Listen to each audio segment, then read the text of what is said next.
Barado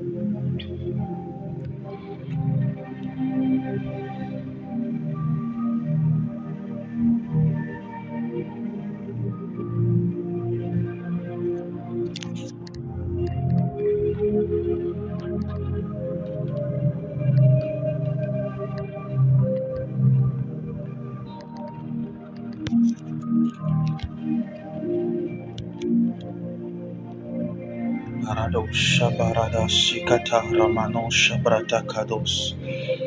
Lekarada gado shabrataria dos keteni moskataria.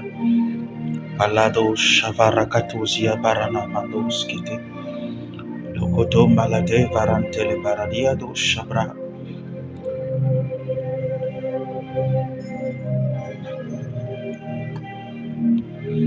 Ikado savarana katoria barana mushada. Barana makatola dos ketele krados kataria no mushada. Ikados katala brala baba baradigata. Itae valo shavanana manana manana manana. Ilelele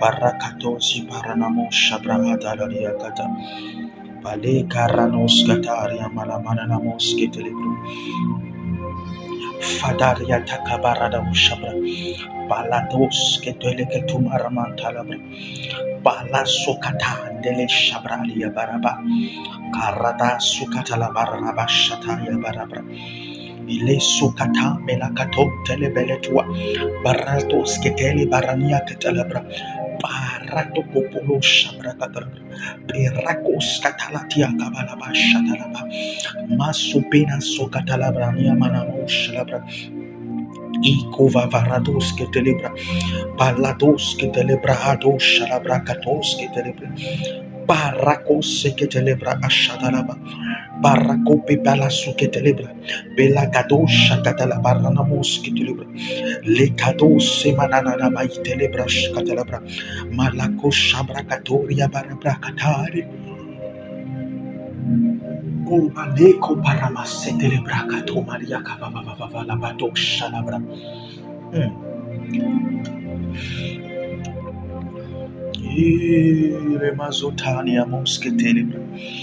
Éternel Dieu de gloire, Dieu de bonté, Dieu d'amour, Dieu de vérité, de justice et miséricorde. Toi qui es le maître des temps et des circonstances, toi qui parles, et personne ne peut rectifier ce que tu as dit. Toi qui te manifestes et qui confirme ce que tu as déclaré. Excellent Père de gloire, Père de bonté, Père de miséricorde, du Créateur de l'univers, de tout ce qui existe. Toi par qui toutes choses ont été créées, et toi pour qui toutes ces choses ont été créées. Jésus-Christ, notre Seigneur, nous t'élevons ce matin, nous te glorifions, nous te magnifions, nous te célébrons et nous te disons Alléluia. Dans les cieux, sur la terre, sous la terre, dans la mer, sur les montagnes, dans les vallées, sur les collines, parmi les hommes, parmi les esprits, parmi les dieux, il n'y en a pas autre comme toi. Tu es unique en ton genre. Oh, les kavana soda mariante que parano secreta kai de levasha. Personne ne peut te défier. Il n'y a pas un comme toi. Il n'y a pas un comme toi. Tu es glorieux. Tu es saint. Tu es celui dont le nom est au-dessus de tout nom, au-dessus de toute circonstance, au-dessus de tout événement, au-dessus de toute entité, de tout esprit. Tu es Jésus-Christ, qui est digne comme toi, qui est comparable à toi, qui peut se mesurer à toi. Personne dans les cieux, sur la terre et sous la terre. Il est Farana Sai de l'Ekado Shabra. Rana Masakata Nikai de l'Esai de l'Eba. Rosa Dai de l'Ebra. Tu as vaincu tes ennemis par ta faiblesse. Alors, si tu manifestes ta force, que se passerait-il? Nakuna liata krasata eliteba aza. Roko pariana mashada labra. Rokada sikane mala. Imo sebrahadia. Iro sefrana sakata. Paranas klete ke proshada. Los que temo na manifa indeleskebo aranatia kaba. Vanos que telebra. Mon âme t'adore, mon âme te célèbre et mon âme t'élève. Il n'y en a pas comme toi, il n'y en aura pas comme toi. Mais les fania koskibra antalabra. En toute humilité, nous nous prosternons sous ta main, sous ta puissance. Et nous réclamons la présence de ton esprit, qu'il nous soutienne, qu'il nous équipe, qu'il nous fortifie, qu'il nous éclaire, qu'il nous assiste, qu'il nous conduise. Manaso fanaria nemaskatana malabra. Imele shata rakasufa indelescatalabra. À celui qui remplit toutes choses, à celui qui inonde toutes choses. À kafai de lebra katolabra. Ikato sevanakrana abra. Les sokotolo brakatalaba la masuria teba. Rato shabal yakados kete. Irus kava idelebra sin delebra. Rofai yeshana soyi melekamo sate. Thank you, Holy Spirit. Ramakovenama sendalaba aile. Nous soumettons tout raisonnement, nous soumettons toute pensée, nous soumettons toute intelligence et toute connaissance, et toute idée à la connaissance parfaite de Christ. Laisse que les cœurs, Seigneur, t'appartiennent entièrement et viens illuminer les yeux de nos cœurs pour que nous puissions comprendre les profondeurs de ta gloire. Au nom de Jésus. Iparana soke parana dia falado shaba. Reçois la gloire, la louange et l'adoration. Au nom puissant de Jésus, nous allons prier. Amen. Alors, shalom, shalom à tous. C'est pour moi une joie encore de vous retrouver au début de cette troisième semaine que nous débutons. Voilà, en cette troisième semaine plutôt que nous débutons. C'est pour moi une joie et je rends gloire à Jésus, je rends gloire au Seigneur des Seigneurs, je rends gloire à l'alpha et l'oméga, au commencement et la fin, celui qui est parfait en toutes choses, celui en qui il n'y a point d'ordre de variation, celui qui est, à lui l'être et à nous le devenir, à lui l'adoration, à lui l'action de grâce et à nous la grâce. À celui qui ne change pas, à celui qui est fidèle et qui confirme toujours ses propos. Il nous a encore accordé la faveur d'être en cette 20e journée, si je ne me trompe pas, ou cette 21e journée. Il nous fait du bien. Il nous fait du bien et nous lui rendons gloire. De ce que il nous instruit, il nous enseigne, il nous parle, il nous illumine d'une manière incroyable, au point que, franchement, Dieu, il y a une chose qui me plaît, c'est que Dieu parle.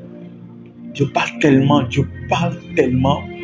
Si nous nous disposons, nous prenons plus le temps de l'écouter, croyez-moi, Dieu ne cesserait de nous dire des choses chaque jour. Je crois qu'il parle plus que nos partenaires, il parle plus que nos amis, il parle plus que nos fiancés, il parle plus que nos maris, nos femmes, il parle plus que nos enfants. Il dérange plus que tous rassemblés. Je vous assure, je dis dérange dans le sens du terme à la manière des hommes. Dieu parle, Dieu dit tellement de choses. Dieu a tellement de choses à nous apprendre, à nous enseigner. Pas seulement ça, Dieu parle dans le sens où Dieu réellement, non seulement par sa partie où il s'est sacrifié pour avoir une relation avec nous, mais il veut développer beaucoup plus d'intimité avec nous, de par le fait qu'il veut nous raconter des tas de choses sur lui, sur nous-mêmes. Bref, passer tout notre quotidien avec nous. Il est ce genre de partenaire qui n'est pas occupé à autre chose. Non. Il est ce genre de partenaire qui veut vraiment être présent à chaque instant, chaque seconde, chaque minute de notre vie, avec lequel nous allons cheminer. Genre, il veut être notre complice, notre ami, celui avec qui nous faisons les 400 coups, celui avec qui, je peux le dire à la manière des hommes, juste pour illustrer, je crois, certains films, il y a des personnes avec qui tu es capable d'aller voler en banque, d'aller au cinéma. Ce sont des gens de personnes qui peuvent t'accompagner même dans la mort, genre qui ne te laissent pas. Si tu t'avances, et si vous vous rendez compte que vous vous retrouvez en enfer, ils ne te laissent pas.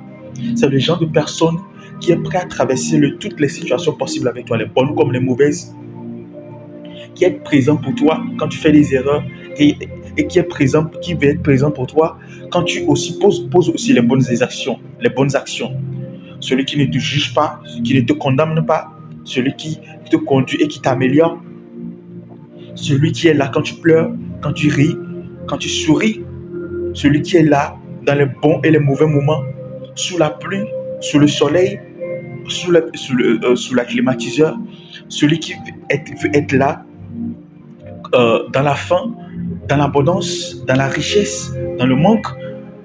Bref, face à l'adversité, dans l'amitié, dans l'amour, dans la famille, au travail, c'est lui. Il veut être là partout. Il veut vraiment maintenir ce cap, cette intimité, cette profondeur extraordinaire avec nous. Il est merveilleux.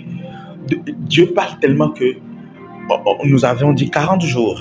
Et je vous assure que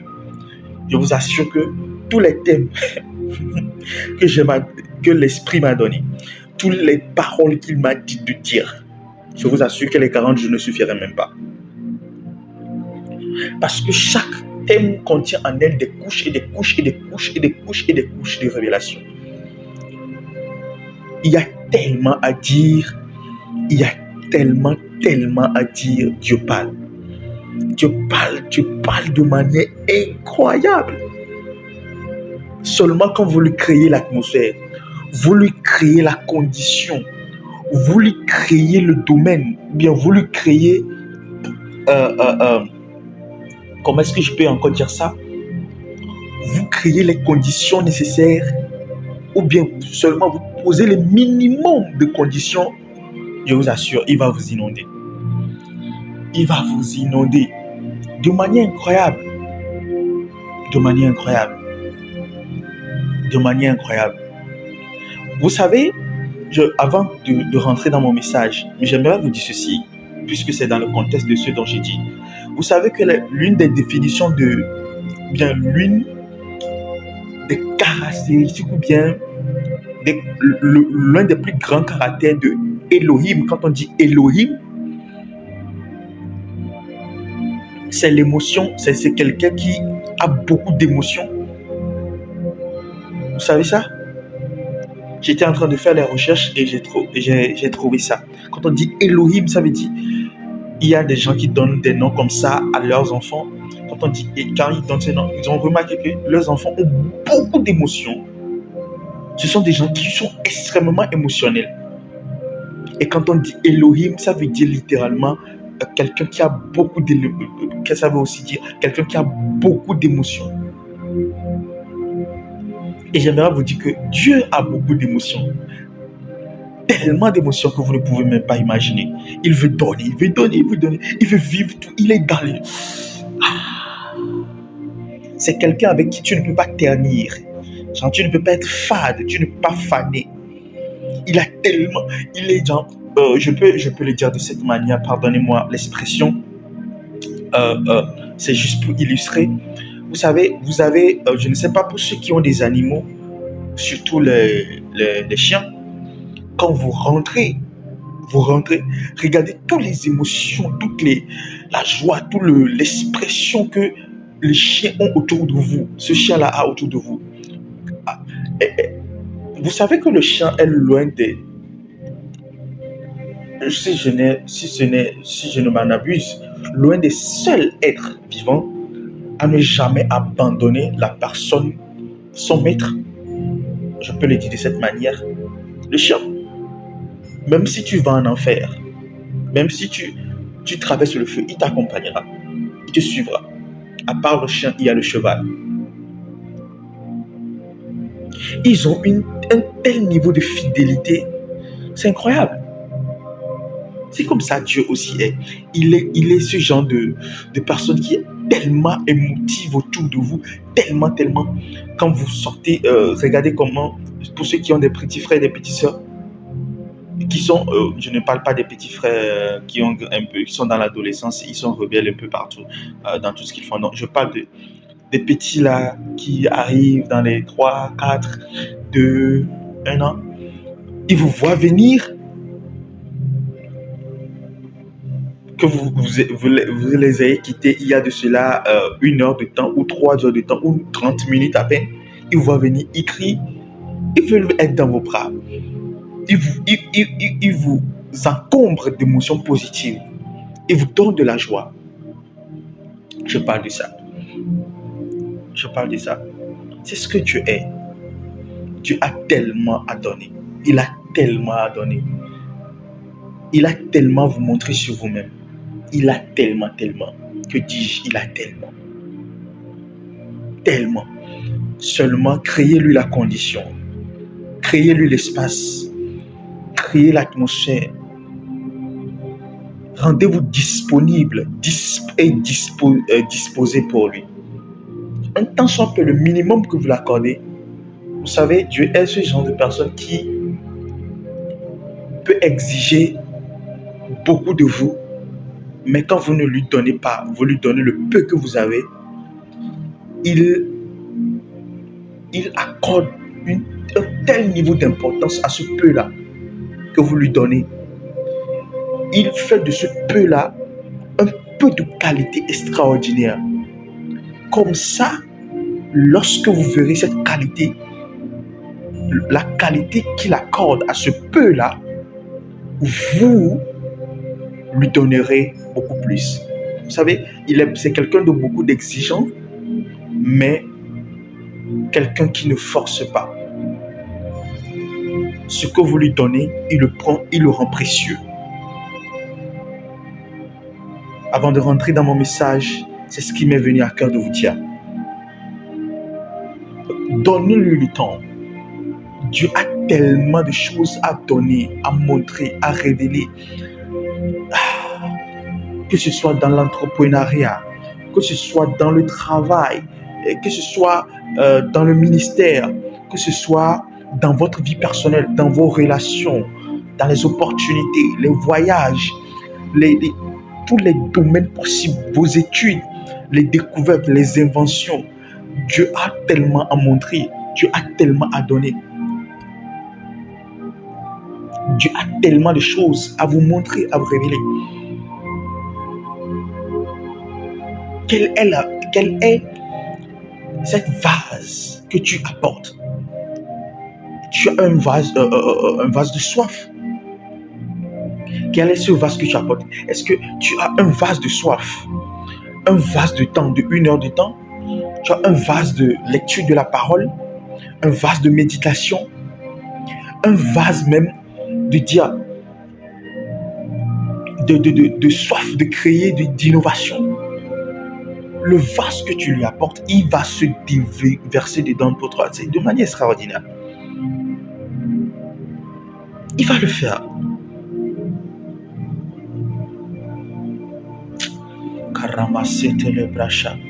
Ce matin, nous allons aborder la 3e semaine et qui est intitulée Connaître le mystère de Dieu, savoir Christ. Et pour ceux qui lisent la Bible, ce thème vient de Colossiens 2, le verset 3. Colossiens 2, le verset 2, qui dit que l'apôtre Paul qui parle à l'église de Colosse, et il dit à l'église de Colosse que il prie pour l'église de Colosse et il leur dit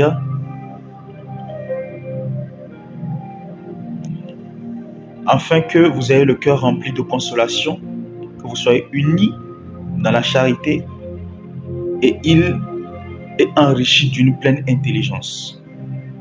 Enrichi, que vous soyez unis dans la charité, enrichi d'une pleine intelligence pour connaître quoi? Le mystère de Dieu. Et ce mystère-là, c'est quoi? Il dit mystère de Dieu, virgule, savoir Christ. Savoir Christ. Donc c'est dans ça que nous rentrons dans cette semaine. Nous ne pouvons pas parler de la transcendance christique sans parler du noyau. Et vous allez remarquer que tout ce message que nous avons depuis le début, que ce soit la destinée prophétique du monde jusqu'à maintenant, vous allez remarquer que Christ a une place centrale dans le message. Christ a une place centrale dans chaque message que nous prêchons. Parce qu'il est celui par qui toutes choses ont été créées et pour qui toutes choses ont été créées. Celui en qui toutes choses ont été créées.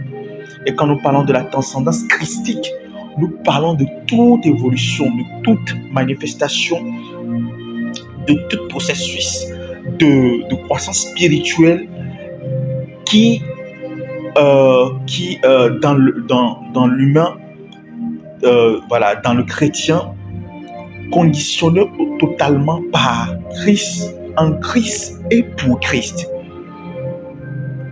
C'est un peu ça. Vous voyez un peu? Donc c'est là que vient le thème. Et aujourd'hui, nous allons parler de Dieu, l'unité composée. Donc nous allons encore retourner à la base pour évoluer dans notre message.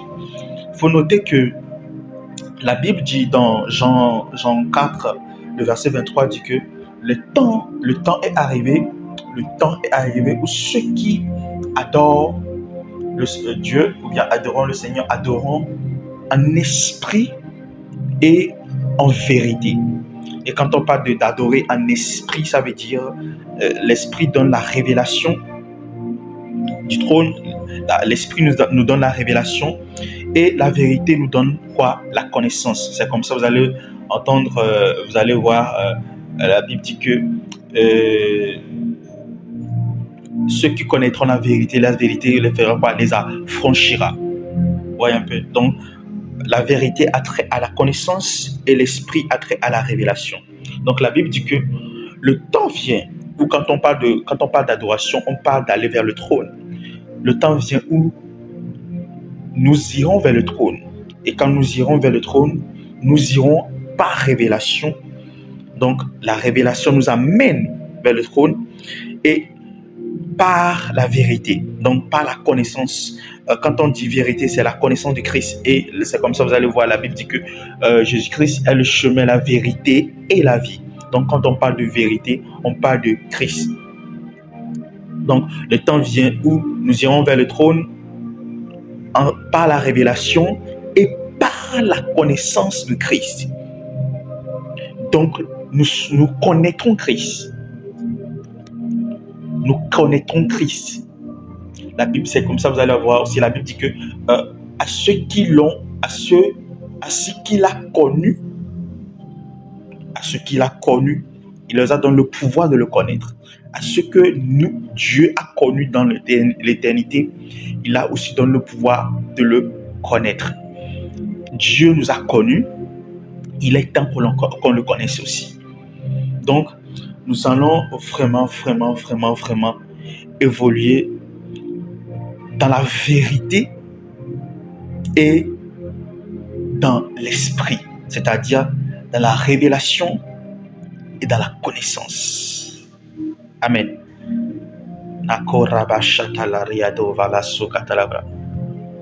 Genèse 1. Dieu, l'unité composée. Alors, de quoi voulons-nous parler ici lorsqu'on parle de Dieu, l'unité composée? Depuis très toujours, il y a un thème qui a eu à porter confusion jusqu'à maintenant, c'est par rapport à la pluralité du Dieu ou à la singularité du Dieu. Parce que quand on va dans les textes hébreux où on veut parler de Dieu, on remarque qu'on utilise un mot pluriel pour désigner un Dieu singulier. Et Pour la plupart du temps, on dit que pour la plupart du temps, ce Dieu-là s'exprime au singulier, mais apportant une connotation plurielle. Ça fait qu'il y a une grande confusion qui se crée. On parle d'une religion monothéiste, c'est-à-dire un seul Dieu. Mais quand on va dans les profondeurs, on comprend que voilà, il y a le Dieu Père, il y a le Dieu Fils et puis il y a le Saint-Esprit. Qu'est-ce qu'on n'arrive pas à comprendre? Qu'est-ce qui se passe réellement? D'où vient cette pluralité pendant qu'on parle d'un Dieu singulier? Pendant qu'on parle d'un seul Dieu, où la Bible dit que Moïse qui dit au peuple d'Israël, voici votre Dieu est le seul Dieu. Et dans Ésaïe, le prophète Ésaïe, Dieu donne une prophétie au prophète Ésaïe, dit, je suis le seul vrai Dieu, je suis le rocher d'Israël. Je suis le seul vrai Dieu, je suis le seul rocher, je suis le rocher d'Israël. Où il insiste sur sa singularité. Mais quand on va dans la profondeur, on comprend que ce Dieu-là, qui se réclame être singulier, a plusieurs connotations. On voit en lui une trinité. On n'arrive pas à comprendre. Alors aujourd'hui, nous irons un peu dans la profondeur pour expliquer tout cela et Dieu nous fera grâce de pouvoir vous transmettre la révélation de la manière la plus claire possible, et nous espérons que l'Esprit de Dieu va illuminer votre cœur pour que vous puissiez comprendre, pour que vous puissiez le suivre correctement et comprendre réellement ce qu'il en est. Alors, nous allons dans Genèse 1. La Bible dit, au commencement, Dieu créa les cieux et la terre. Et quand on dit Dieu créa les cieux et la terre, ici, on emploie un terme. Souvent, dans notre français, dans nos Bibles françaises, ces termes ne sont pas répétés. Okay. Lorsqu'on dit Dieu créa les cieux et la terre, on parle de Dieu là, on parle de Elohim. Notez ça très bien. On ne parle pas de on ne donne pas n'importe quel nom, mais on parle en particulier de quoi? On parle de Elohim, parce qu'il y a plusieurs désignations. Il y a le tétragramme YHWH, ce tétragramme aussi qui est utilisé pour désigner Dieu. Vous voyez un peu. Et souvent, ce nom dans la religion juive n'est pas trop prononcé. Pourquoi? Parce que c'est considéré tellement saint que, avant de le prononcer, il faut se purifier cette fois avant de prononcer ce nom-là. Donc, ils ont préféré utiliser d'autres acronymes pour pouvoir désigner Dieu. C'est comme ça que vous allez entendre des fois ils disent Hachem, Elohim. Bref, ils utilisent d'autres désignations pour parler de lui. Parce que le nom de Yahweh est tellement pur, tellement saint, tellement pur que les lèvres des hommes ne sont pas permis, il n'est pas permis aux lèvres d'hommes pour de le prononcer. C'est comme ça. Vous allez voir que lors des grandes révélations que Dieu donne à certaines personnes en particulier, avec qui il opère de manière significative, comme l'apôtre Paul, ou bien encore Jean, ou bien encore Daniel, ou bien Jésus lui-même. Vous allez remarquer qu'il y a des choses qu'il scelle. Ils ne disent pas tout. Il y a des choses qu'ils scellent parce qu'il y a des choses qui ne sont pas permises aux hommes de les dire. Vous voyez un peu. Le seul nom qui a été donné aux hommes,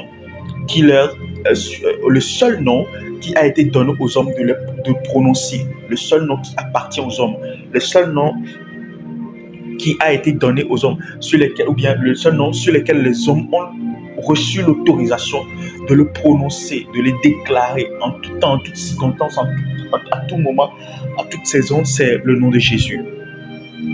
Le nom de Jésus. C'est comme ça, vous allez voir, la Bible dit que à la prononciation, quiconque invoque ou bien quiconque appelle le nom de Jésus sera sauvé. Et vous allez voir comme ça, même dans le monde, partout dans le monde, les gens témoignent de ce que ils sont dans des situations difficiles. Ce n'est pas qu'ils ont reçu Christ ou bien ils vont à l'église, mais ils se retrouvent dans une situation compliquée. Ils prononcent le nom de Jésus, ils sont sauvés, ils sont délivrés de la situation. Vous voyez un peu. Donc aujourd'hui, lorsqu'on dit au commencement, Dieu créa les cieux et la terre, on parle de Elohim. On dit au commencement, Elohim créa les cieux et la terre. La terre était informe et vide, et il y avait des ténèbres à la surface de l'abîme. Et l'esprit d'Elohim se mouvait au-dessus des eaux. Nous allons nous arrêter là-bas. Aujourd'hui, nous allons rentrer seulement dans les profondeurs de ces deux versets-là. Nous n'allons pas continuer vers la suite. Seulement, au commencement, Elohim créa les cieux et la terre. La terre était informe et vide, et il y avait des ténèbres à la surface de l'abîme. L'esprit de Dieu, l'esprit d'Elohim se mouvait au-dessus des eaux. Nous continuons avec le verset 3. Nous retenons le verset 3. Elohim dit, nous notons cela aussi, Elohim dit que la lumière soit, et la lumière fut. Voilà. Ce que j'aime avec la Bible, c'est que la Bible est grande, la Bible est complexe, la Bible est fascinante, la Bible est fascinante, la Bible est énigmatique. La Bible est le seul livre qui se lit en logos et en rhéma. Vous voyez un peu? C'est le seul livre qui a son esprit derrière lui, qui t'amène dans les profondeurs et te donne les choses les plus pures qui puissent exister. Qui couvre tous les domaines dans n'importe quelle situation, dans n'importe quel temps. C'est cette même Bible que les gens utilisaient il y a de cela 2000 ans, que nous utilisons aujourd'hui. Bref, c'est juste extraordinaire. En l'an 1600, ce même livre que quelqu'un a pris pour devenir un PDG, c'est ce même livre que quelqu'un a pris pour devenir un président. C'est ce même livre que quelqu'un a pris pour devenir un prophète. C'est ce même livre que quelqu'un a pris pour devenir un apôtre. C'est ce même livre que quelqu'un a pris pour devenir un conquérant. Bref, ce livre est juste extraordinaire. Donc je vous prie de l'aimer. Et la Bible dit, lui-même, cette même Bible dit, vous qui l'aimez, vous en mangerez le fruit. Amen. Alors, évoluons. Elohim. Lorsqu'on parle d'Elohim, au commencement, Dieu créa les cieux et la terre. Donc, on parle au commencement, Elohim créa les cieux et la terre. Mais quand on parle d'Elohim, on parle là de quoi? Du pluriel de Eloha. Eloha veut dire quoi? Lorsqu'on donne la définition de Eloha, ça veut dire Dieu majeur. Dieu majeur. Vous voyez un peu? Dieu majeur, ça veut dire Eloha. Et quand on donne la définition d'Eloha, ou bien quand on veut désigner les Eloha, on parle d'un ange, c'est un Eloha. L'esprit d'un homme, c'est un Eloha. Dieu, c'est comme ça, vous allez voir dans Psaume, il dit, vous êtes Dieu, vous êtes des fils du Très-Haut. Ou encore, vous êtes Dieu, mais pourtant vous mourrez comme des hommes. Vous voyez un peu? Ou dans Job, où on parle de les fils de Dieu sont venus les fils de Dieu se sont rassemblés. On parle des Eloha qui s'étaient rassemblés dans l'assemblée des saints. Et Satan était venu. Donc quand on parle de Eloha, on désigne Dieu au singulier. On parle de Dieu au singulier, on parle des êtres. Lorsqu'on parle d'Eloha. Mais quand on parle de Elohim, on parle des dieux. La définition littérale de Elohim veut dire des dieux majeurs. Ou bien Dieu majeur dans le sens où on met SS à la fin. X et S à la fin. Dieu majeur. Mais le problème ici, que quand on veut parler du Dieu majeur, dans le sens où, quand on dit Dieu majeur, il faut noter que ce nom, c'est un nom à la fois commun et c'est à la fois un nom propre. Comme on peut dire lumière. Lumière, c'est un nom commun que tout le monde peut utiliser pour faire n'importe quoi. Les lumières qui peuvent être conjuguées. On peut mettre du pluriel. Quand on dit nom commun, c'est un nom qui peut prendre du pluriel. Vous voyez un peu. Mais quand on dit lumière, lumière peut être aussi le nom d'une personne, ou vous savez que le nom d'une personne, le nom propre n'est pas conjugué. Vous voyez un peu? Quand on dit Benoît, il y a plusieurs Benoît ici. On dit les Benoît, c'est Et on ne met pas S à la fin de Benoît. Vous voyez un peu? C'est seulement Benoît. C'est comme ça, par exemple, on peut dire fleur. C'est un nom commun. Les fleurs, on met S à la fin. Mais fleur, quand on appelle une personne fleur, c'est avec grand F en fait. Vous voyez un peu? Donc, il y a quand on dit Elohim, on peut utiliser pour désigner là Dieu de manière commune. Dieu de manière commune, on peut l'utiliser de manière commune. Ok? C'est comme ça Dieu peut me dire, tu es Elohim. Il y a les Elohim qui se sont rassemblés. Vous voyez un peu? On peut l'utiliser pour définir, pour parler des dieux ou bien des fils de Dieu au pluriel. Vous voyez un peu? Mais ici, lorsqu'on va dans Genèse, à chaque fois que dans d'autres versets, lorsqu'on parle d'Elohim, ce qui suit après, vous allez voir la conjugaison est soit au pluriel. La conjugaison est souvent au pluriel. Mais lorsqu'on va dans Genèse 1, lorsque la Bible dit Elohim,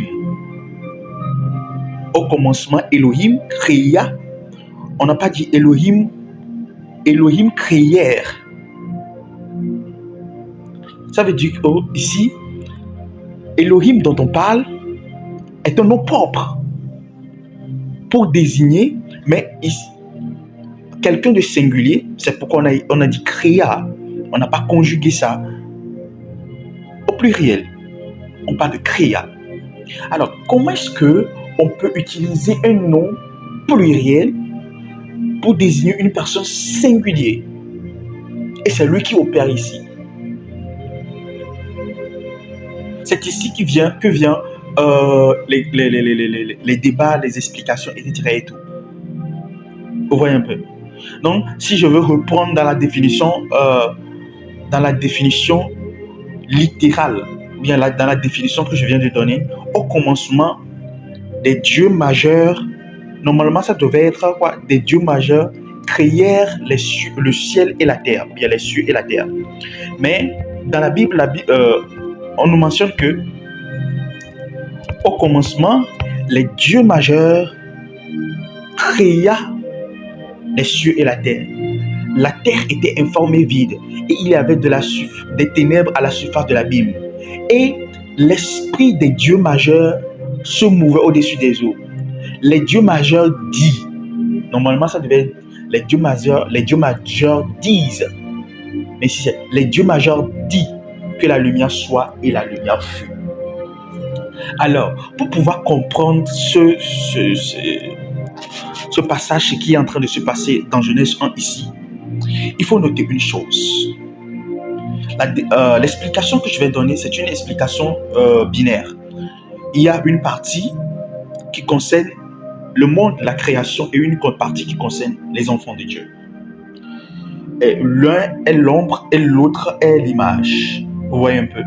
Tout ce qui concerne la création, c'est l'ombre, et tout ce qui concerne les enfants de Dieu ou le peuple de Dieu, c'est l'image.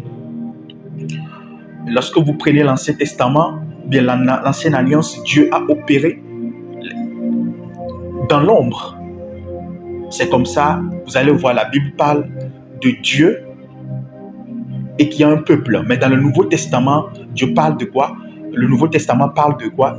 L'Ancien Testament parle de Dieu qui a un peuple, d'un Dieu qui a un peuple. Et le Nouveau Testament parle d'un père qui a des fils et des filles. Donc dans le Nouveau Testament, la révélation que nous avons de ce Dieu-là, c'est un père et un fils. Mais ce n'est pas pour autant que tout le monde ne sont pas des fils, tout le monde ne sont pas des filles du père. Parce qu'avant de devenir fils ou fille, il faut recevoir Christ. Et donc tout le monde n'a pas Christ. Mais au-delà de ça, au-delà de la relation que Dieu, le Père, a avec ses enfants, les fils, Dieu, créateur de l'univers, des cieux et de la terre, a une relation avec quoi? Sa création. C'est comme ça, vous allez voir, dans la Bible, la Bible dit, vous serez mon peuple. dans Ézéchiel, Dieu dit à Israël, vous serez mon peuple et je serai votre Dieu. Ce n'est pas leurs enfants. Ce n'est pas Israël n'était pas en quelque sorte pas encore des enfants de Dieu. Voyez un peu, c'est le peuple choisi de Dieu. Un Dieu a un peuple. Un Dieu a une relation avec sa création de la même manière que un père a une relation avec ses fils. C'est ici le privilège des enfants de Dieu. Nous n'avons pas un Dieu. Nous avons un père. Je peux le dire de cette manière. Bien que ce père soit un Dieu, je parle à la manière des hommes pour que nous puissions comprendre. C'est pourquoi j'utilise le terme un Dieu. Ok? Ce n'est pas pour dire que voilà, il y a plusieurs dieux. Voilà. Donc, bref, évoluons. Donc, ici, c'est notre privilège, le privilège des chrétiens. Nous avons un Père. Et ce Père, c'est Dieu. Et ce même Dieu, au-delà de la relation particulière, privilégiée qu'il a avec nous, il a aussi une relation particulière, privilégiée avec sa création. Vous voyez un peu? Ce n'est pas parce que nous sommes privilégiés que Dieu doit oublier les autres. Donc la définition, bien l'explication, la révélation que je vais donner, c'est une révélation qui va rassembler à la fois le Dieu avec sa création et le Dieu avec ses enfants. D'accord? Alors, lorsqu'on parle d'Élohim, ici, on voit que on parle d'un Dieu qui est en quelque sorte pluriel. Selon les définitions basiques qu'on a, que ce soit de la transcription de l'hébreu au français, titre et tout, dans le Logos, on voit un Dieu pluriel. Mais on ne comprend pas. Mais lorsqu'on monte un peu d'un cran vers les hauteurs, on comprend ici que lorsqu'on va dans Deutéronome 4, le verset Deutéronome 6, plutôt le verset 4, Deutéronome 6, le verset 4, écoute, Israël, parole de l'Éternel. L'Éternel, notre Dieu, est le seul éternel. Mais en réalité ici, il y a, je ne veux pas donner la phrase qui est utilisée en hébreu, parce que ce n'est pas ce qui nous intéresse. Mais dans la transcription de cette phrase, il est écrit que, écoute Israël, l'Éternel notre Dieu est une unité composée. Ou ici on a encore utilisé Elohim. Écoute Israël, l'Éternel notre Elohim. Vous voyez un peu? Notre Elohim, schéma Israël.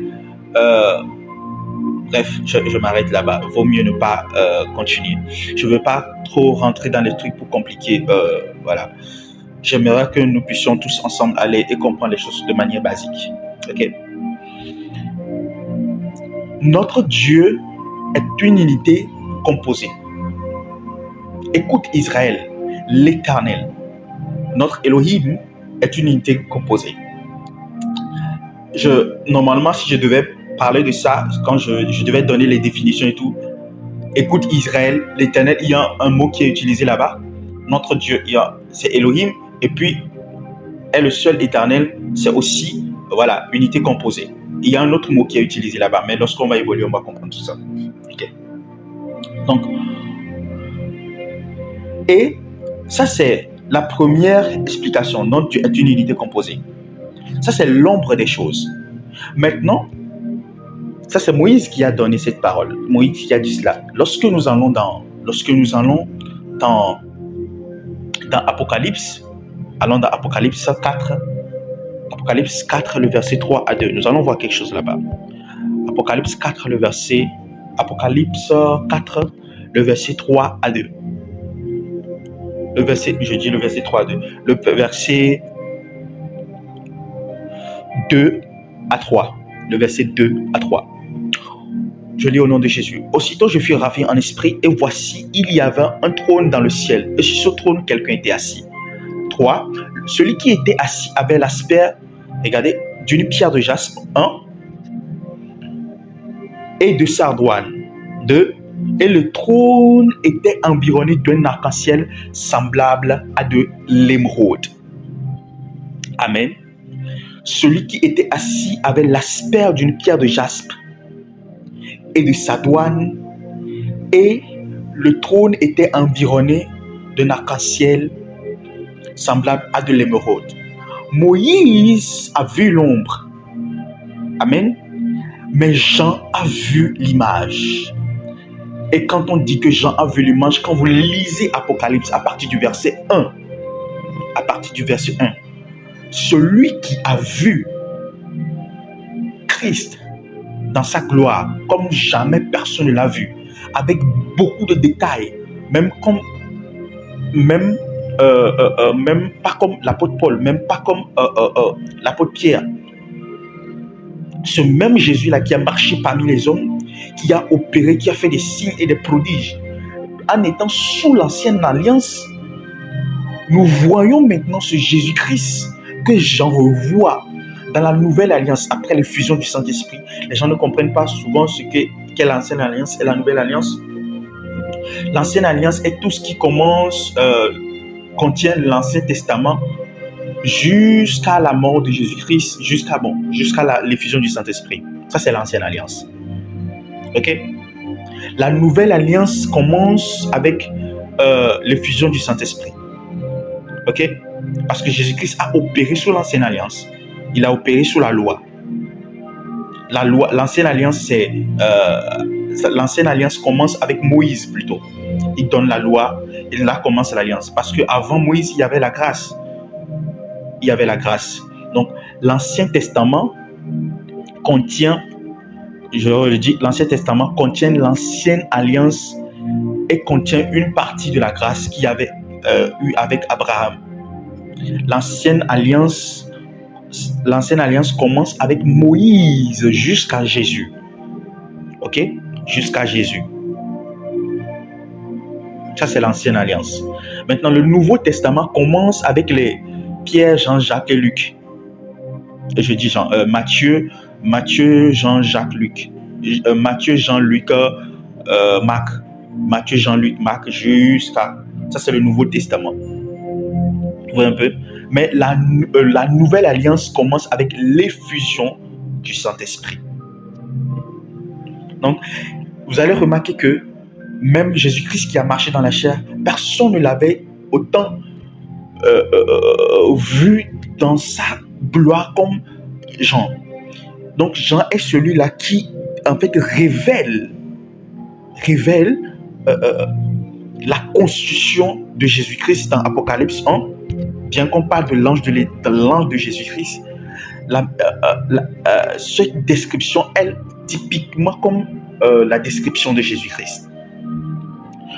Lorsqu'on va dans Apocalypse 2, Apocalypse 3, il parle sur l'Église. Apocalypse 4, il commence par donner des détails sur le trône, sur la gloire de Dieu. Et là maintenant, il parle de celui qui est assis sur le trône. Moïse a vu l'ombre, Jean a vu l'image. Amen. C'est comme ça, la Bible dit que nous qui contemplons comme dans un miroir cette image, donc nous devons voir. C'est pourquoi hier j'ai parlé de l'importance des rencontres spirituelles. Tu dois voir. Amen. Parce que quand tu ne vois pas, tu es dans le flou. C'est comme ça que l'Ancien Testament tout entier était dans le flou. C'était un peu dans le flou. Mais quand on voit, on a les détails. Et nous contemplons comme dans un miroir cette gloire. Nous sommes transformés, cette image, nous sommes transformés à la même gloire, à la même image de gloire en gloire. Amen. Donc, les korabashata labrali adove sakatala no sibra ate.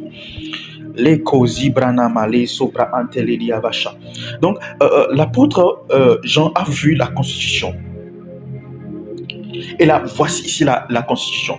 Il dit, celui qui était assis avait l'aspect d'une pierre de jaspe. Celui qui était assis sur le trône avait l'aspect d'une pierre de jaspe. Et souvent, quand on veut utiliser une pierre pour décrire quelque chose, on veut parler du fond de la chose. Quand on parle de la pierre, la signification, pour décrire la chose, on parle du fond de la chose. Que ce soit à l'intérieur ou à l'extérieur. Parce que quand vous prenez une pierre d'or, une pierre précieuse d'or, est l'or à l'extérieur et puis l'or à l'intérieur. Vous prenez une pierre du diamant, elle est diamant à l'extérieur et puis diamant à l'intérieur. La constitution extérieure est la constitution intérieure. Donc, quand on veut parler d'une pierre, on utilise une pierre pour donner une description. On parle ici du fond de la chose, du fond en comble de la chose, de ce qu'est réellement la chose. Vous voyez un peu. C'est comme ça quand vous prenez un grain de sable demeure un grain de sable à l'intérieur ou à l'extérieur. Une pierre de granit demeure une pierre de granit à l'extérieur ou à l'intérieur. Amen. Donc, il parle d'une pierre de jaspe. Et lorsque nous allons dans Deutéronome 4, le verset 24, je vous prie de me suivre tranquillement. Les soprana marché telebra. Deutéronome 4, le verset 24.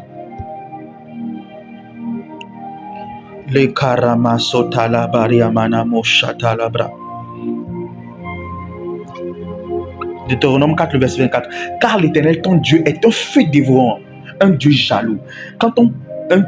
Car l'Éternel, ton Dieu, est un feu dévorant. Mais quand on parle de feu dévorant, Moïse, lui, il a vu l'ombre de la chose.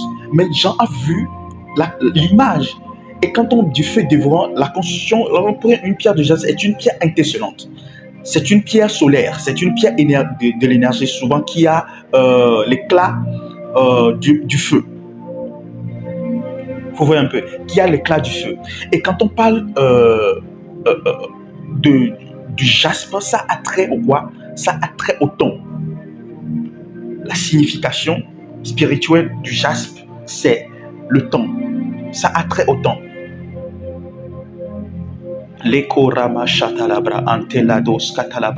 Donc ça a trait au ton. C'est comme ça la première partie de la constitution de Elohim. La première partie de la constitution de Elohim, de ce dont on a parlé dans Deutéronome 6, c'est le verset 4. Deutéronome 6, le verset 4, où Moïse dit à Israël que ton Dieu est une unité composée. Ce même Elohim dont on parle dans Genèse, où on parle de Dieu, cette unité composée, ce Dieu que entre créés, on parle du pluriel, mais qui est conjugué au singulier. Ce Dieu qui est pluriel, mais qui est conjugué au pluriel, on vient de voir la première partie, celui qui est une unité composée. La première partie, la première constitution, c'est quoi? La pierre de jaspe. Et quand on parle de pierre de jaspe, parce que c'est une illustration ici, donc on parle de pierre de jaspe, on parle de temps. Et quand on parle de temps, on parle de celui qui a créé le temps, on parle de Olam, l'éternel, en français. Donc, la première constitution, le fond de la chose, le fond de Elohim, la première constitution d'Elohim, c'est quoi? Éternel. Je préférerais même faire cet enseignement avec des slides pour mieux expliquer. C'est pourquoi je prends le temps de ne pas aller rapidement dans les révélations. Je fais pas à pas.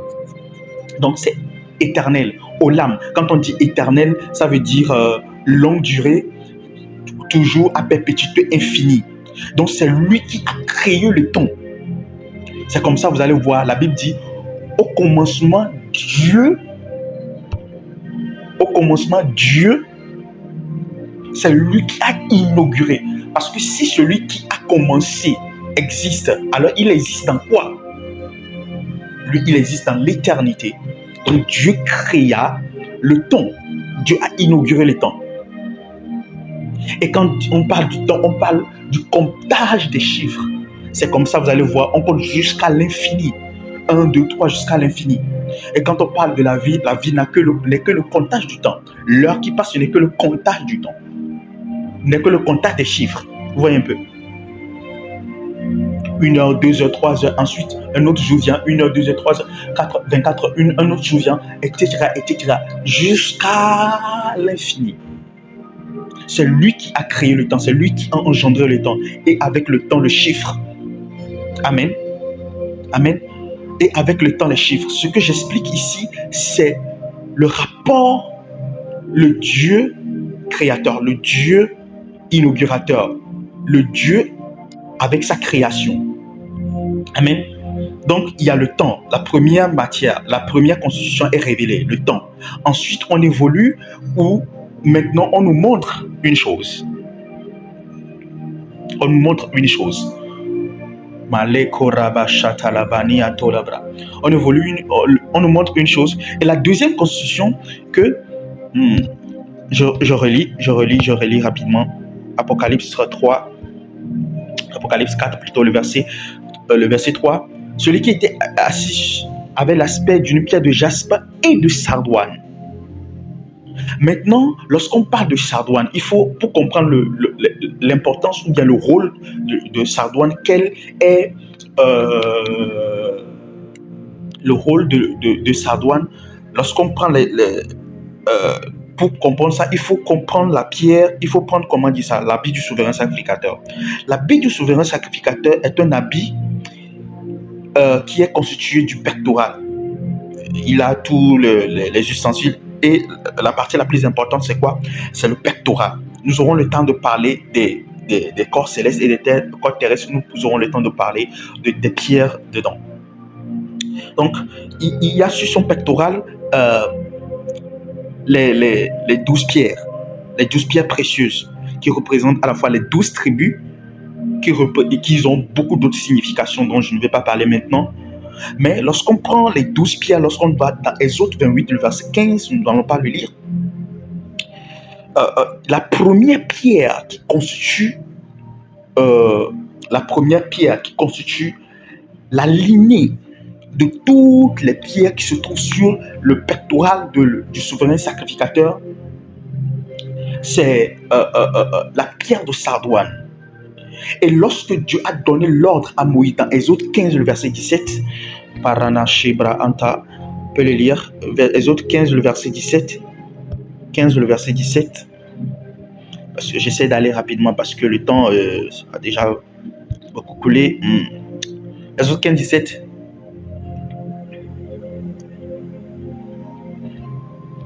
Chez Améra, tu établis sur la montagne.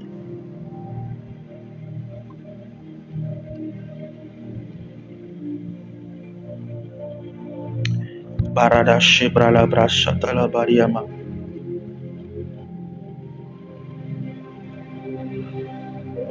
Malikos Katarabra.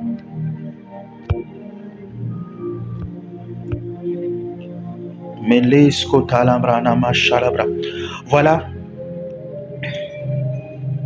Leko Simane Varanamasita Elebra. Maleko Branama Antola Rabaya Do Shabra la Bariama Sete. Maliko Sokala Branama Sotelebraïda la Go Shabra. Leko Sibranama Sotelebra. Leko Labra. Je suis en train de chercher le verset.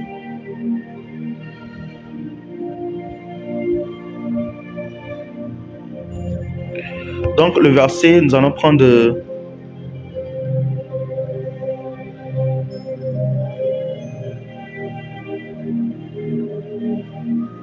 voilà, des pierres d'onyx et d'autres pierres pour la garniture.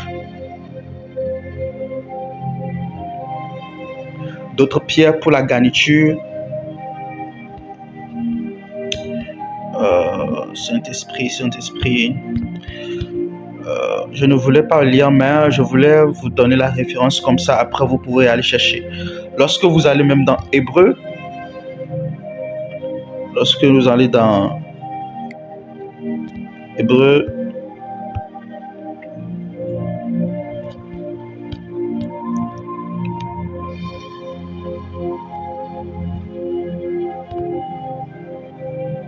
lorsque vous allez à partir de Hébreu,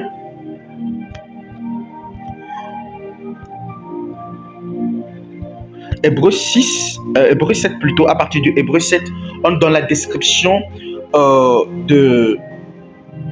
des pierres qui constituent en fait l'habit du souverain sacrificateur. Et la première pierre, c'est la pierre de sardoine. Et cette pierre, lorsqu'on dit la première pierre, c'est la pierre de sardoine, quand la première d'une chose est la représentation de la chose elle-même, est la représentation de tous les autres, de la manière dont vous allez voir lorsque un père veut envoyer quelqu'un quelque part, il envoie son fils aîné. Dans la religion juive, le fils aîné occupe une position vraiment très stratégique parce qu'il est la représentation de son père. C'est comme ça, vous allez voir, lorsque Jésus-Christ s'est manifesté, il a représenté Dieu lui-même typiquement. Il est Dieu, il a représenté typiquement. Donc, lorsqu'on parle de Sardone, c'est la pierre de la parole, c'est-à-dire c'est la pierre de la loi, c'est la pierre qui donne l'autorité au souverain sacrificateur de pouvoir réciter la loi. Donc, si sur ce pectoral, il n'y a pas cette pierre, le souverain sacrificateur ne peut pas réciter la loi. C'est cette pierre qui donne l'autorité, ou bien c'est comme le pouvoir qui lui a été donné de pouvoir réciter la loi. Un peu, et qui parle de la loi, qui parle de la parole. Lorsque nous retournons dans Genèse 1, vous allez comprendre que lorsque la Bible dit que Dieu dit, là on parle de la parole qui sort. De la parole qui sort. Et lorsque nous retournons dans Jean, la Bible dit que quoi? Il y a quoi? Au commencement était la parole. Et la parole était Dieu. Et c'est au travers de la parole maintenant que Dieu a commencé par créer. Et quand on prend l'image des eaux, l'eau est l'image aussi de la parole. Et c'est de l'eau qui est sortie, et c'est de l'eau qui est sortie la terre. Vous voyez un peu? Donc, c'est comme ça, vous allez voir la terre constituée de fond en comble de l'eau. Donc, la terre elle sort de l'eau. La terre est la matrice de l'eau. La terre, voilà, l'eau est plutôt la matrice de la terre. C'est-à-dire, c'est l'eau qui a engendré la terre. Et quand on parle de l'eau, on parle de la parole. On prend l'image de la parole. Vous voyez un peu? Donc, lorsqu'on parle ici de la deuxième constitution de ce Dieu-là, on parle de la parole. La parole qui s'est faite chair. De la parole qui s'est faite chair. Et quand on parle de la parole a engendré la matière. Le éternel, Olam qui est égal à éternel, a engendré le temps. La parole qui est encore le nefesh a engendré la matière. C'est comme ça, vous allez remarquer du premier jour, deuxième jour jusqu'au sixième jour, Dieu dit. The word, la parole, a engendré la matière. Et dans la matière, nous avons quoi? Nous avons le solide, le liquide et le gazeux. Dans le temps, nous avons le passé, le présent et le futur. Dans la parole, nous avons quoi? Dans la parole, nous avons quoi? Nous avons dans la parole qui a engendré la matière, nous avons quoi? Nous avons le solide, nous avons le liquide et le gazeux. Ça, c'est la deuxième constitution.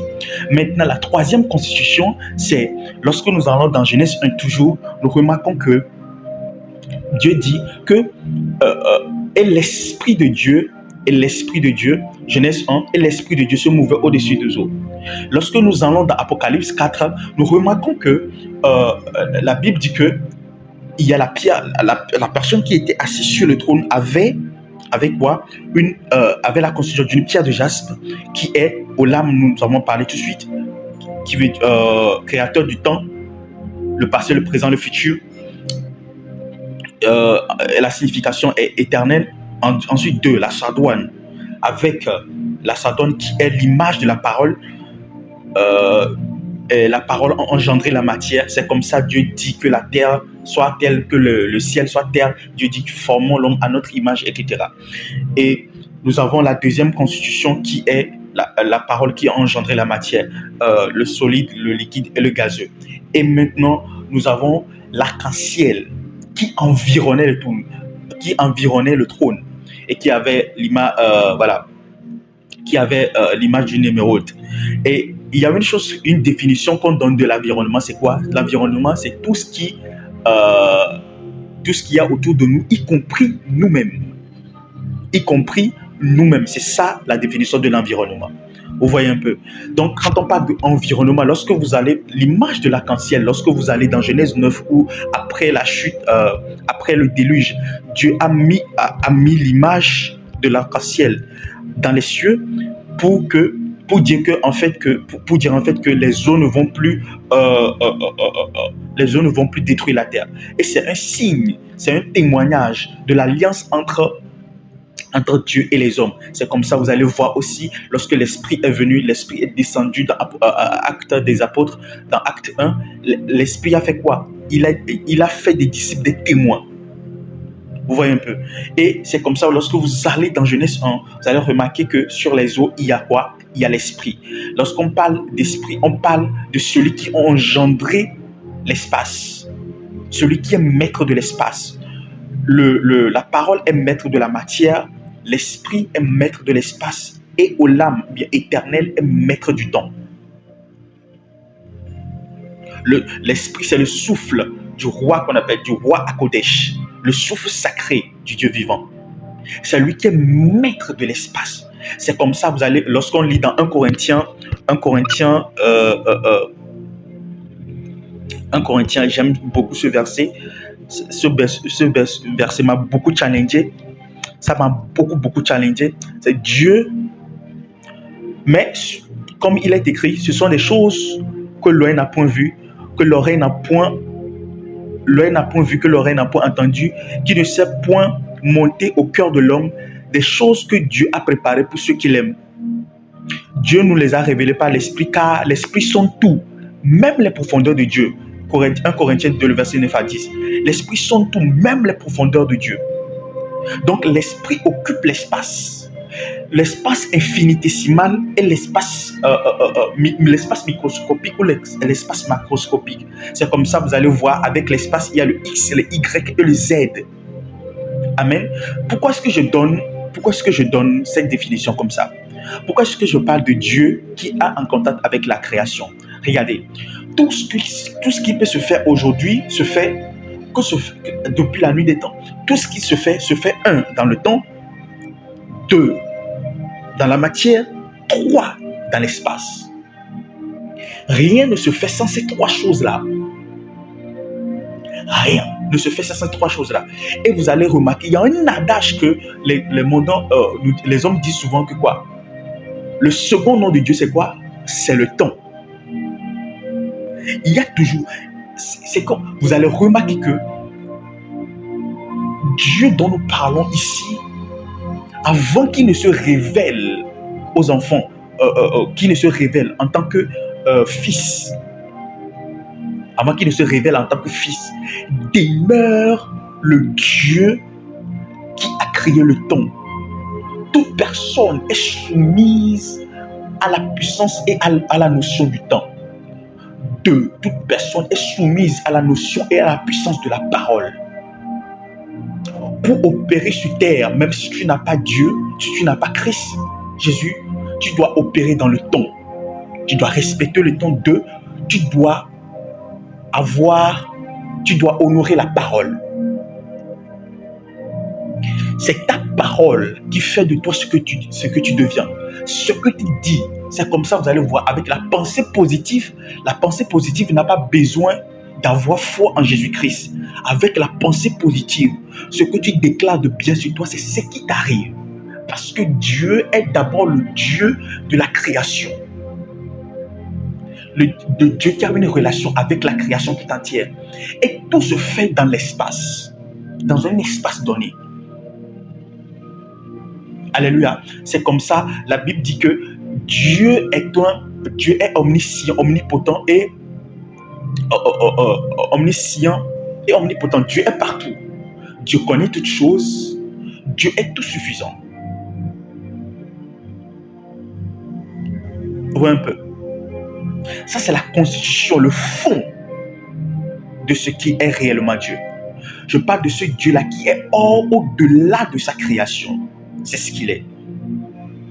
C'est sa condition. Donc, le Elohim dont on parle dans Genèse 1, vous allez remarquer que dans Genèse 1, ces 3 choses se sont manifestées en même temps. Au commencement, dans 2 versets, on a remarqué ces 3 choses en même temps. Pour ne pas dire, dans 3 versets, au commencement, Dieu créa les cieux et la terre. Les cieux et la terre. La terre était informe et vide. Il y avait des ténèbres à la surface de l'abîme. Et l'Esprit de Dieu se mouvait au-dessus des eaux. Au commencement, Dieu créa. Au commencement, Le temps a été engendré. Ensuite, la matière est venue en même temps. Créa les cieux et la terre, la matière. Seulement dans 2 versets, comme je l'avais dit, dans 2 versets, ces choses sont manifestées. C'est pourquoi j'avais dit que lorsque vous prenez le livre de Genèse, prenez le premier chapitre et le deuxième chapitre, tous les mystères sont rassemblés là-bas. Tous les mystères sont rassemblés là-bas. Maintenant, ça, c'est ce que Dieu est dans la création. Maintenant, ce même Dieu, plus tard, s'est révélé. Ce même Dieu, plus tard, s'est révélé. S'est révélé dans le sens où ce Dieu, pour pouvoir sauver l'humanité après la chute, ça c'est pour paraphraser, nous rentrerons beaucoup plus dans les détails lorsque nous allons évoluer plus tard sur d'autres enseignements. Lorsque ce Dieu-là a décidé de sauver l'humanité, qu'est-ce qu'il a fait? Il est rentré dans la création. Parce que Dieu est en dehors de la création. C'est pourquoi vous allez voir, la Bible dit que Dieu habite une lumière inaccessible. Dieu n'est pas dans la création. Dieu n'est pas dans le temps. Dieu n'est pas dans l'espace et Dieu n'est pas dans la matière. Ce Dieu suprême est un Dieu qui est au-delà du temps, de l'espace et de la matière. Vous voyez un peu. C'est ce qui fait de lui Dieu. Mais lorsqu'il a décidé de sauver l'humanité, il est rentré dans sa création. De la manière dont l'homme peut créer une voiture et puis entrer dans la voiture. Dieu est rentré dans sa création au travers de la manifestation de Jésus-Christ. Et c'est comme ça, vous allez voir que la Bible dit que Jésus-Christ est le premier-né de toute la création. Le premier-né même de toute la création là. Il y a encore des mystères à dire là-dessus. Pourquoi est-ce que Jésus-Christ qui s'est manifesté 2000 ans plus tard, on dit de lui qu'il est le premier-né de toute la création? Or que lorsqu'on va maintenant, on va plus tard, Jésus-Christ qui dit que Abraham, lorsque Dieu lui avait demandé de sacrifier son fils, Dieu lui avait demandé de sacrifier son fils, il a vu l'agneau qui est apparu. L'agneau qui est apparu et Dieu a pourvu. Bien, Dieu s'est pourvu. Cette manifestation de l'agneau a été de telle sorte que Isaac a été sauvé. Et Jésus-Christ parlait en disant que Abraham a vu, avant qu'Abraham fût, je suis. Avant qu'Abraham fût, je suis. Abraham a vu ma manifestation et s'est réjoui. Jésus-Christ était là depuis le début. Depuis le début.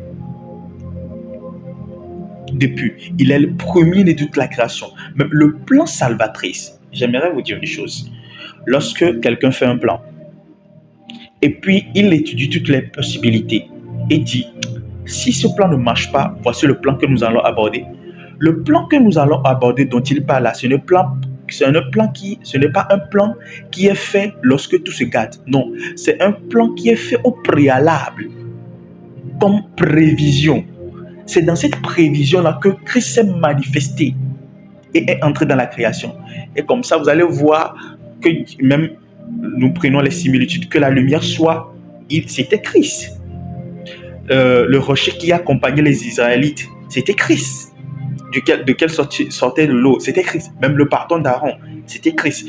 La croix de serpent, c'était Christ. Au fil des âges, Joseph qui s'est manifesté en tant que lumière, pendant que son père est le soleil, sa mère est la lune, ses frères sont les étoiles, lui il est la lumière. C'était Christ. Mais dans l'ombre est floue. Dans l'ombre, lorsqu'on est dans l'ombre, on ne voit pas bien. On peut voir plusieurs images. Les choses ne sont pas bien définies. Même l'arbre de la vie, c'était Christ. Dans le jardin d'Éden, c'était Christ. Donc, il y a des similitudes. C'était Christ qui était là. Et qui est le premier-né. Donc, dans tout ce que Dieu a fait, lorsque Dieu a voulu engendrer la matière, il a d'abord engendré Christ, la parole. Et maintenant, par la parole, la matière a été manifestée. Vous voyez un peu. Donc, ça, c'est le mystère par rapport à Dieu, l'unité composée. Donc, quand on demande, nous, enfants de Dieu, votre Dieu est un Dieu. Vous adorez plusieurs dieux. Non, c'est pas nous adorons plusieurs dieux. Nous adorons un Dieu complexe, un Dieu mystérieux. Et moi, je me dis même, si ce Dieu-là que nous adorons, il n'y a pas en lui cette complexité, ce serait bizarre. Ce serait vraiment trop simple, trop banal. Ouais, un peu. Ce serait trop banal.